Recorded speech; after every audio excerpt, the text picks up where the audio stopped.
I'm 82 years old now, and there's one conversation I spent most of my life avoiding. I used to tell myself it wasn't the right time, or that it would only make things worse. Now there is no time left, and everything is worse in a way I can't undo. I'm not telling this because it makes me feel better. It doesn't. I'm telling it because I don't have much left to say in this life, and this is the truth I carried quietly for too long. These days, my mornings are slow. I sit at the small kitchen table by myself, same one I bought decades ago, when I thought it would be surrounded by noise and people. I drink coffee I shouldn't be drinking anymore, and I look out the window longer than I need to. When you get old, time stops feeling endless. It feels narrow, like a hallway that keeps getting shorter. You start thinking about what you didn't do more than what you did. And this one thing, this one conversation, it follows me everywhere. It doesn't shout, it just waits. I was in my early 20s when it started. I had just gotten married. I was proud, scared, trying to look like a man who knew what he was doing. My wife was kind and quiet in a way that made people underestimate her, including me. Back then, life felt like something you had to keep moving through quickly. There was rent to pay, work to show up for, expectations stacked neatly on top of each other. I worked long hours, not because anyone forced me to, but because it felt like the responsible thing to do. I told myself that being tired meant I was doing life correctly. There were moments, even early on, when I could feel something sitting between us. Not anger, not fights, something softer, unspoken, like a sentence that never got finished. Sometimes she would start to say something, then stop. Sometimes I noticed, and sometimes I didn't. And every time I chose not to ask. I wasn't cruel. I wasn't unfaithful. I didn't yell. That's what I told myself. I thought avoiding conflict was kindness. I thought silence was peace. Looking back, I see how convenient that belief was. Years passed the way years do. Quietly, then suddenly, we had children. We moved houses. We hosted holidays. We built something that looked like a life from the outside. Inside, there was that conversation, still waiting. I remember evenings when the kids were asleep and the house finally settled. She would sit across from me, folding laundry, watching television that neither of us was really watching. There were moments I felt the weight of what wasn't being said. I could feel it in my chest. A kind of pressure. I knew, deep down, that if I asked the wrong question, everything might change. And I didn't think I had room for change. I thought stability was fragile. I thought asking might break something we needed. So I stayed quiet. I told myself we were fine. I told myself she would speak up if it mattered enough. I told myself there would be time later. That's how it works. You don't say, I'm choosing to avoid this forever. You say, not today. Not today becomes decades. The cost didn't show up all at once. That's what makes it dangerous. It came in small ways. A little more distance on the couch. Fewer shared thoughts. Laughter that ended sooner than it used to. We were polite. Functional. Busy. I miss signs I can see clearly now.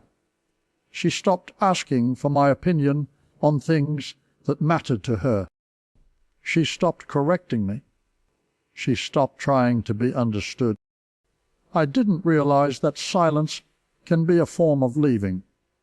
By the time I was in my 40s, the house felt different.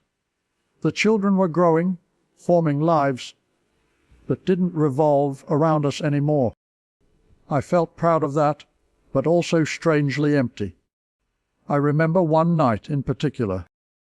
She stood in the doorway of our bedroom, holding something in her hands. I don't remember what it was. I remember her face. She looked tired in a way sleep doesn't fix. She opened her mouth like she was about to say something important. I looked up from what I was doing. There was a pause. Then she said, "Never mind," and I let her walk away. I tell myself now that I didn't know what I was losing in that moment. But that's not entirely true. I knew something was slipping. I just didn't want to touch it. Life kept moving. Work changed. I retired later than I should have. People praised my dedication. I accepted the compliments, thinking they meant something solid. At home, we became roommates who shared history. We were gentle with each other, but distant, like two people afraid to disturb something fragile that had already cracked. I avoided the conversation because I was afraid of what it would reveal about me. Afraid I had failed her in ways I couldn't repair. Afraid that hearing the truth would mean admitting I had misunderstood my own life. So I chose comfort, or what I thought was comfort.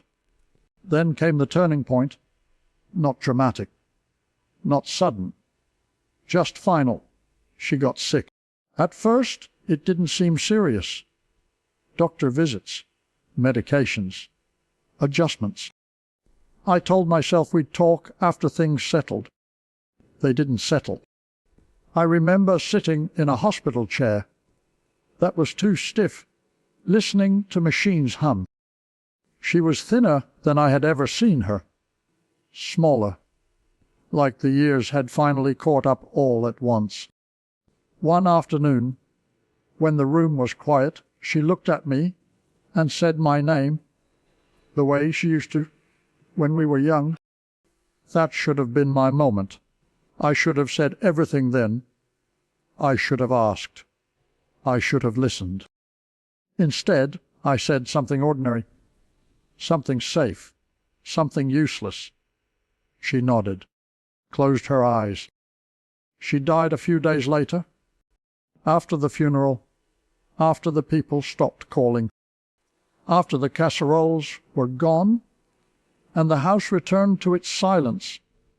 The conversation came back, louder this time, but there was no one left to have it with. I found things while sorting through her belongings. Notes, letters never sent, thoughts written down because they had nowhere else to go. I learned then what she had been trying to say. Not accusations, not bitterness, just loneliness, feeling unseen, feeling like she had slowly disappeared inside a life that kept moving without noticing. She wasn't asking for grand gestures. She wanted presence, curiosity, to be known. I sat on the floor with those papers around me and understood, finally, the full cost of my silence. You don't just lose the conversation. You lose the chance to be forgiven. You lose the chance to change together. You lose the chance to say, "I didn't know, but I want to now." What can't be fixed is heavy in a way that's hard to describe. It settles into your body. It changes how you remember everything else. I look back now and see how much time I assumed I had, how often I chose later over now, how I believed that love could survive neglect as long as there was no cruelty. I was wrong.